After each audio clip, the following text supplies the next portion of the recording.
ദിവ്യാത്മാക്കൾക്കെല്ലാം വിനീതമായ നമസ്കാരം. നമ്മുടെ ജീവിതം എന്നും ഒരേപോലെയല്ല. അന്തരീക്ഷം മാറി മാറി വരുന്നത് പോലെ നമ്മുടെ മനസ്സും അനുനിമിഷം മാറിക്കൊണ്ടേയിരിക്കും. മനസ്സ് മാത്രമല്ല, നമ്മുടെ ശരീരവും.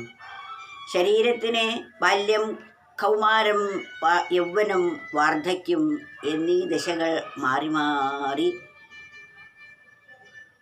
മാറി പരിണമിച്ചു കൊണ്ടിരിക്കുമ്പോൾ വീണ്ടും തിരിച്ചു വരാൻ പറ്റാത്ത വിധത്തിലാണ് ഈ പരിണാമം.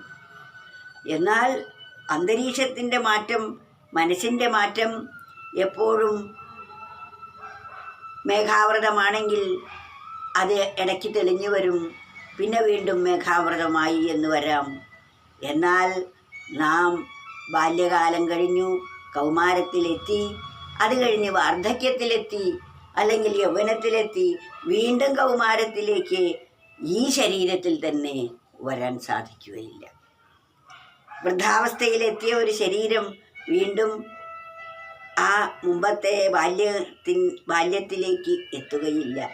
ഈ ശരീരത്തിൻ്റെ മാറ്റം അത് ശാശ്വതമായി തുടരുന്നു. അത് പഞ്ചഭൂതങ്ങളെ കൊണ്ടുണ്ടായി പഞ്ചഭൂതങ്ങളായി വേർപിരിയുന്നത് വരെ അത് പരിണാമത്തിന് വിധേയമാണ്. എന്നാൽ പൂർണ്ണമായും ആ ശരീരത്തിൻ്റെ അവസ്ഥ മാറിയ ശേഷമാണ് അടുത്ത ശരീരത്തിൻ്റെ വരവ്. അതിനെ നാം ജനനം എന്ന് പറയുന്നു. ഈ ശരീരത്തെ മാറ്റുന്നതിനെ മരണം എന്നും പറയുന്നു.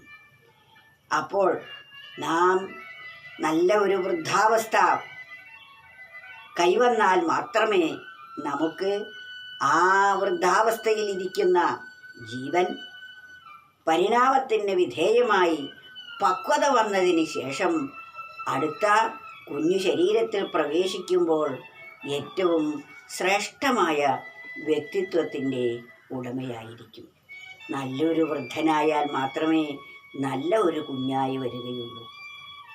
വൃദ്ധാവസ്ഥ ഏറ്റവും നികൃഷ്ടമായ വിധത്തിലാണ് ജീവിക്കുന്നതെങ്കിൽ ആ ജീവൻ വീണ്ടും അടുത്ത ശരീരം കിട്ടുമ്പോൾ നികൃഷ്ടത തന്നെയായിരിക്കും.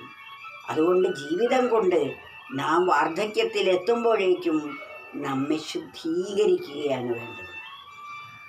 ആ ശുദ്ധീകരണ പ്രക്രിയയിലൂടെയാണ് പരമപദത്തിലേക്ക് നാം ഉയരുന്നത്. അതിനാൽ വാർദ്ധക്യമാം കൊടുങ്കാട്ടിൽ മാർഗം കാണാതലഞ്ഞു ഞാൻ, വന്യജീവികളാകുന്ന രോഗങ്ങൾ കൂട്ടിനെത്തവേ.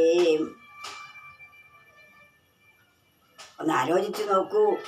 ഒരു ആളില്ലാത്ത ക്രൂരമൃഗങ്ങൾ നിറഞ്ഞ ഒരു കൊടുങ്കാട്ടിൽ അകപ്പെട്ടാൽ ഉള്ള അവസ്ഥ, ആരും സഹായത്തിനില്ലെങ്കിൽ എന്തായിരിക്കും അപ്പോഴുള്ള അവസ്ഥ?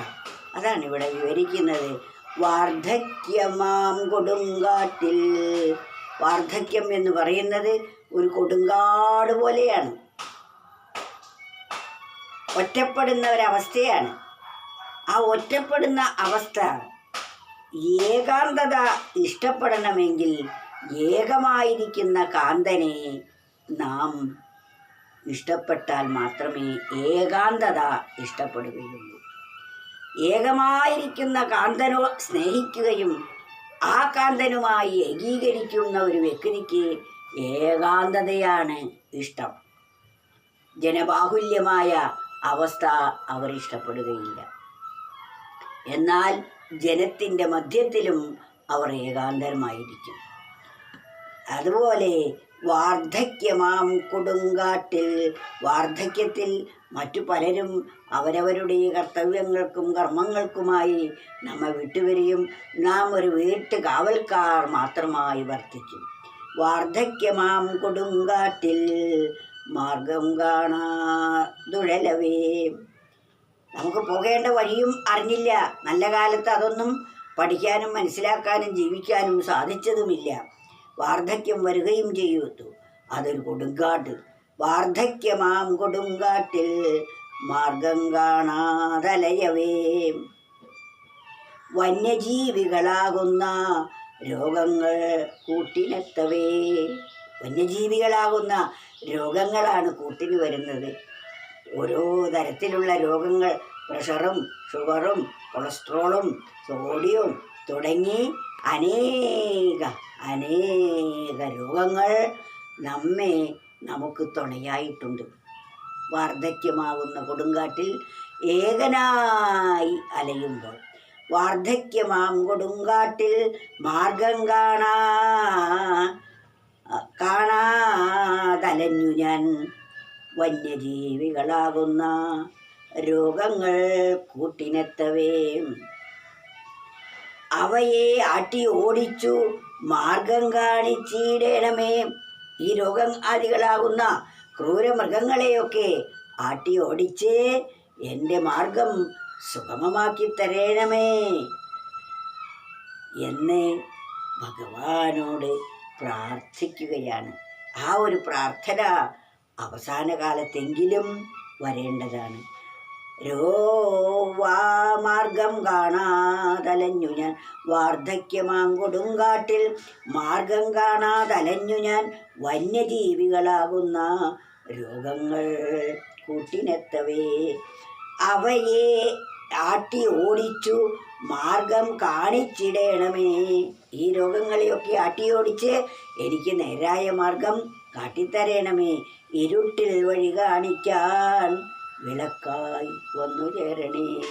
ഇരുട്ടിൽ എനിക്ക് മാർഗം ശരിക്ക് തെളിഞ്ഞു കാണാൻ ഒരു വിളക്കായി അവിടുന്ന് വന്ന് എന്നെ സഹായിക്കണേ എന്ന് പ്രാർത്ഥിക്കുകയാണ് ഒരു വ്യക്തി.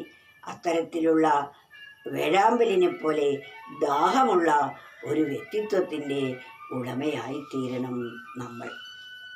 അപ്രകാരം നമ്മുടെ ജീവിതം ധന്യമാക്കി തീർക്കുവാൻ നാം ഓരോരുത്തരും പരിശ്രമിക്കേണ്ടതാണ്.